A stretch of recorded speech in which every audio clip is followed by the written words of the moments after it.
V ಗುಂಡಪ್ಪನವರು ಬರೆದಿರುವಂತಹ ಸಂಗೀತ ಕಲೆಯೊಂದು, ಸಾಹಿತ್ಯ ಕಲೆಯೊಂದು, ಅಂಗಾಂಗ ಭಾವರೂಪಣದ ಕಲೆಯೊಂದು, ಸಂಗಳಿಸಲಿ ಕಲೆಗಳನ್ನು ನಯವು ಚರ್ಯೆಯಲಿ ಮಂಗಳೋನ್ನತ ಕಲೆಯೇ ಮಂಕುತಿಮ್ಮ ಅನ್ನುವಂತಹ ಕಗ್ಗ ನೆನಪಾಯಿತು. ಸಂಗೀತ, ಸಾಹಿತ್ಯ, ಕಲೆ ಅನ್ನೋದು ನಮ್ಮ ಜೀವನದಲ್ಲಿ ಎಷ್ಟು ಮುಖ್ಯ ಆಗತ್ತೆ ಅಂದರೆ, ನಮ್ಮ ನಿತ್ಯೋತ್ಸವ ಕವಿ ನಿಸಾರ್ ಅಹಮದ್ ಒಂದು ಕಡೆ ಬರೀತಾರೆ, ಈ ಕಲೆ, ಸಾಹಿತ್ಯ, ಸಂಗೀತ ಅನ್ನೋದು ಇಲ್ಲದೇ ಇದ್ರೆ ಏನಾಗುತ್ತೆ ನಮ್ಮ ಜೀವನದಲ್ಲಿ ಅಂತ. ಏನೂ ಆಗೋದಿಲ್ಲ.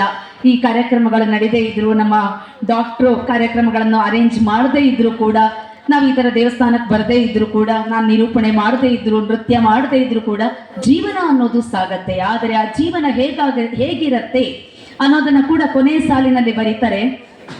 ಕಲೆ ಇಲ್ಲದಿದ್ದರೆ ಲೋಕ ಹುಡುಗುವುದಿಲ್ಲ, ಬಳಲಿ ಬೆಂಡಾಗುವುದು ಇಲ್ಲ ಅಂತ ಬರೀತಾರೆ. ಆದರೆ ಹೇಗಿರುತ್ತೆ ನಮ್ಮ ಜೀವನ ಅಂದರೆ, ಕೊಂಚ ಬಡವಾಗಿ ಕೊಂಚ ಬರಡಾಗಿ ಇರುತ್ತಂತೆ. ಆ ಬರಡಾದ ಜೀವನ ನಮಗೆ ಬೇಡ.